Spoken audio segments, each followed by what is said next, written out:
ऐसे ही रहस्यमयी और जादुई वीडियो देखने के लिए मेरे इस कार्टून किड्स चैनल को लाइक और सब्सक्राइब करें। ये कहानी उत्तराखंड के एक सुदूर पहाड़ी गांव देवताल की है। पहाड़ों से घिरा ये गांव बहुत सुंदर था, लेकिन उतना ही अजीब भी, क्योंकि गांव के ठीक ऊपर एक नीला रहस्यमय सरोवर था, जिसे सब लोग शापित जल कहते थे। बरसों से किसी को भी उस सरोवर के पास जाने की इजाजत नहीं थी। जो भी गया वापस नहीं आया।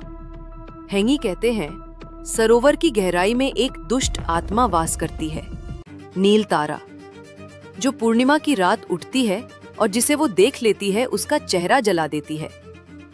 गांव के बच्चे तक उस ओर देखने से डरते थे, लेकिन गांव में एक 13 साल का लड़का था, आरव।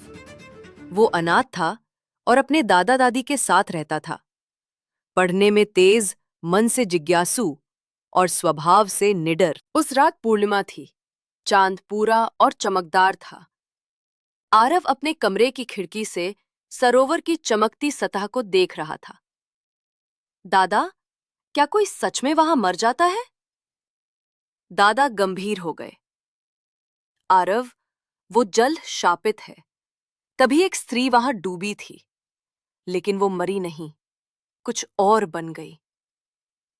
दादी ने कांपते हाथों से दीपक बुझाया और बोली, बेटा, ये बातें समझने के लिए नहीं, मानने के लिए होती हैं। जो गया वो कभी नहीं लौटा। पर उस रात आरव की आंखों में सिर्फ एक सवाल था।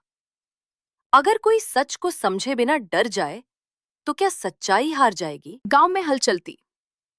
एक लड़का, राकेश, जो आरव का मित्र था, गायब हो गया था। लोग सरोवर की ओर उंगली उठाने लगे।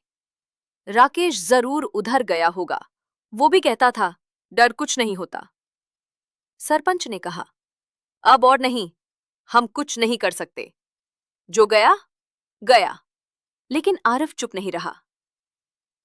उसने अपनी जेब में एक ताबीज, दादी की दी हुई डाला, और एक जलती मशाल, एक रस्सी और एक पुराना नक्शा लेकर सरोवर की ओर निकल पड़ा। रास्ता घना था और झाड़ियों में अजीब सरसराहट थी। हर कदम पर उसे लगता जैसे कोई उसकी निगरानी कर रहा हो। लेकिन वो नहीं रुका। आखिरकार वो सरोवर पर पहुंच गया। नीला पानी शांत था, पर उसकी सतह किसी आईने जैसी चमक रही थी। और तभी पानी से एक सफेद चेहरा उभरा, नील आंखें, लहराते बाल और एक भयानक चीख। आरव घबरा गया, पर डटा रहा। तभी पास की चट्टान से एक दरार खुली, जैसे उसे आमंत्रण मिला हो। वो भीतर गया। अंदर एक पुरानी गुफा थी। उसमें दीवारों पर चित्र बने थे। उनमें एक स्त्री दिखती थी, जिसे गांव वालों ने जिंदा सरोवर में फेंक दिया था। उसकी गलती सिर्फ इतनी थी कि वो सपनों में देवी का दर्शन करती थी। लोगों ने उसे चुड़ैल मानकर मार दिया।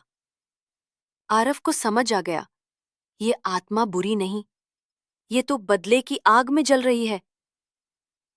तभी एक तेज भूकंप जैसा कंपन हुआ। नीली आत्मा फिर सामने आ गई। आत्मा बोलने लगी, क्यों आए हो? तुम्हें भी वो दर्द चाहिए जो मुझे दिया गया? आरव ने उसकी आंखों में देखा और कहा, तुमने सब कुछ खोया, लेकिन तुम्हारी सजा मासूमों को क्यों? वो चुप रही। आरव ने जेब से ताबीज निकाला और उस चट्टान पर रखा जहां आत्मा को मारा गया था। तभी रोशनी फैली और एक दिव्य स्त्री की छवि प्रकट हुई। वो बोली, तू पहला है जिसने मेरी आत्मा को समझा, डर से नहीं, दया से देखा। और उसी क्षण आत्मा का रंग नीला से सुनहरा हुआ और हवा में घुल गई। अगली सुबह गांव में एक चमत्कार हुआ। राकेश लौट आया। वो बेहोश था, लेकिन जिंदा। गांव के लोग सरोवर के किनारे खड़े थे। वहां अब डर नहीं था। सरपंच ने सबके सामने कहा, आज से ये शापित जल नहीं, देवी कुंड कहलाएगा और आरव इसका संरक्षक होगा। दादी की आंखों में आंसू थे, मगर डर के नहीं, गर्व के। डर सच्चाई को नहीं छुपा सकता। जिस रहस्य को सबने शाप समझा, एक ने उसे समझा और सब कुछ बदल गया। ऐसे ही दिलचस्प रहस्यमयी और जादुई कहानी के लिए मेरे कार्टून किड्स चैनल को लाइक, शेयर और सब्सक्राइब करें।